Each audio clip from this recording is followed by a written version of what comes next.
And that, Powet fans, is the single most interesting thing about the Decepticon jet thrust. He was the first one run over by Optimus Prime in Transformers the movie. Yes, he was in a couple episodes of Season 2, and I think he may have even made some appearances beyond that scene in Transformers the movie. But nonetheless, his biggest appearance is the reflection of Optimus Prime's grill. With that note, there is a new Thrust toy based on his appearance in Generation 1 as part of the Transformers Generation toy line, which is an extension of the Classics or Universe series of figures. Let's open him up and see if he measures up to his most notable appearance. She's a witness to the party of an action figure party. Action figures. Hello and welcome back to Powet Toys. I'm your host, Zach Shipley, and this week, as of course I already mentioned, we're going to be reviewing Transformers Generations Thrust. This is, in spite of the fact, the first Thrust figure I've seen at retail, the third try at a Classics-style Thrust. The first being at the BotCon 2007 exclusive pack. He was also mated with Dirge and Thundercracker to fill out the already commercially available Skywarp, Starscream, and Ramjet was available in Classics.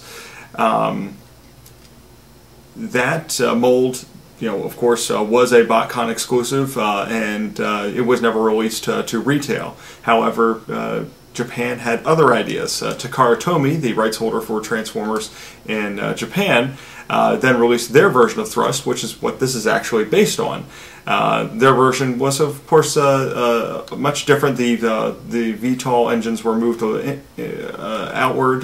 The BotCon 2007 versions were a little bit further in. I apologize, I don't have a BotCon 2007 version to show you to compare. However, images are available online, but the resale of those is still pretty sky high. That said, this is a Hasbro re-release of that Japanese version, and it has a slightly more cartoon or comic accurate color scheme.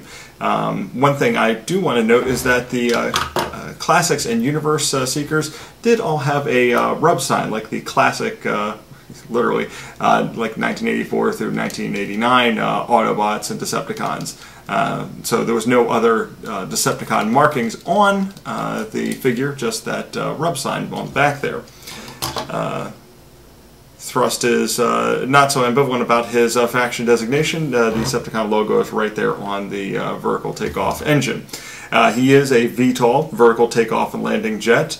This in spite of the fact that pretty much all the Decepticon jets were vertical takeoff and landing. They always kind of jumped up in the air, transformed, and flew away. And then when they landed, they pretty much just transformed into robot mode and stood where they were. So that his designation of vehicle mode doesn't really have too much of an effect on his actual method of takeoff and landing. But he is a pretty interesting looking figure. The maroon color scheme is really striking. I like the yellow cockpit because it sets itself far apart from the rest of the jet. The back tail fins are pretty cool looking, and of course the VTOL engines, which are removable. Actually, when it was packed in the packaging, the VTOL engine was on the back, and I've seen a number of stock photos online that show those VTOL engines on the back. That's not where they're supposed to go, guys. They go up here, just above the missile launcher. But now that we've thoroughly gone over his jet mode, let's take a look at Thrust in robot mode.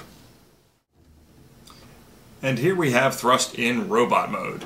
Now, as you can see, he is very similar to pretty much any other Classics Seeker, aside from the paint details. He actually does have the same face mold as Ramjet, so it's the same head, same overall body structure. The wings are, of course, unique. As I mentioned before, the vertical takeoff engines do pop off, and the wings are different from all the other Classic Seeker type wings. Although the missile launchers, fist, all the real basic body parts, much like the original Generation 1 versions of the Seekers, are identical. So if you've seen one of these, you've pretty much seen them all. One thing I will note is that while the wings flip up similar to, say, classic Starscream, where you have the wings flipping up in a diagonal manner above his shoulders, I would recommend actually keeping them flipped downward and moving the VTOL engines to the inside so that they display in robot mode. Because as even with Starscream here, it gets a little busy with these missile launchers, and so it's hard to actually do any kind of good posing in robot mode in that way. But with the wings flipped down, he's free to move his arms up and down, and the missile launcher can stay, of course, mounted to his shoulder. Not only that, but this is a slightly more, tune accurate version of the character. So it's a little bit more like how he looks in the cartoon with the VTOL engines coming off the hip, rather up high on the shoulder.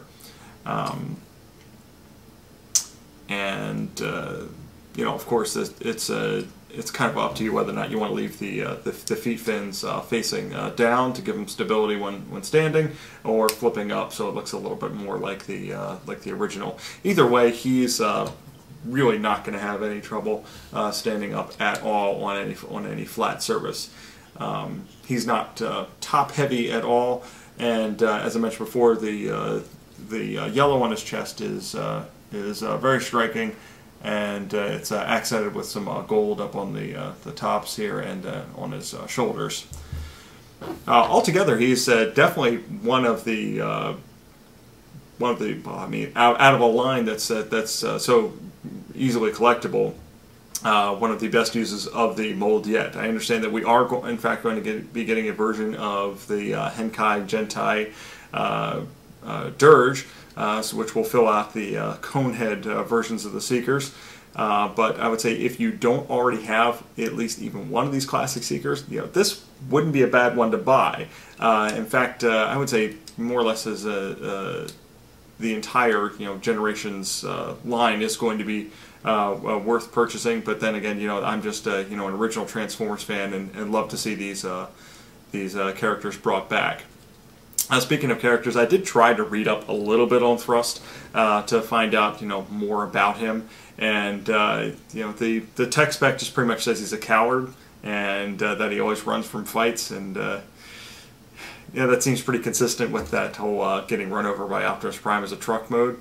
There was at least one other notable use of the Thrust name. The character of Thrust was in Beast Machines, not this character, but actually a motorcycle character, and of course there's been various Thrust jets over the years. I think this guy right here, this is a Predacon jet from the Japanese line Beast Wars 2. He's a remold of I think a Machine Wars or G2 flip changer, so all you have to do is actually flip down the nose, and there you go. He's got a robot mode. And so this guy was called Thrust too. Eventually he ended up becoming a beast like so many others in the Beast Wars, and was basically a Dinobot repaint with a bunch of guns and stuff mounted to him. Looked kind of like a Dino Rider, if you remember that cartoon. But that's it. Here's Thrust. Character's not that interesting. He is probably the 4th or 5th time I've bought this mold, and I'm not really done yet. The original Seeker Classic Starscream came out in 2006, and while the mold's probably going to start showing its aging pretty soon over at Hasbro and Takara, as far as the actual engineering goes and the quality of the tooling, it's not showing its aging at all. As far as I'm concerned, this is one of the best molds they've ever produced, and if you had to make 6 or 7 different toys based off of this one mold, this was the one to do it. I'm not going to want to see Galvatron over and over again, or Cyclonus, or even though I love those figures, but if they can keep inventing random multicolored Decepticon jets to fill out those ranks, I would say it's definitely worth it. So definitely pick up Thrust and really enjoy him. Just don't let him too close to your Optimus Prime figures. Thank you for watching another episode of Powet TV. I'm Zach Shipley. Don't forget to Tune into Powet TV every week for new videos on movies, games, comics, and toys. You can follow us on Twitter @Powet TV. And you can also fan us on Facebook by going to facebook.com/Powet TV. Until next time, don't forget to open your toys and then display them in a highly ornate fashion somewhere prominently in your living room.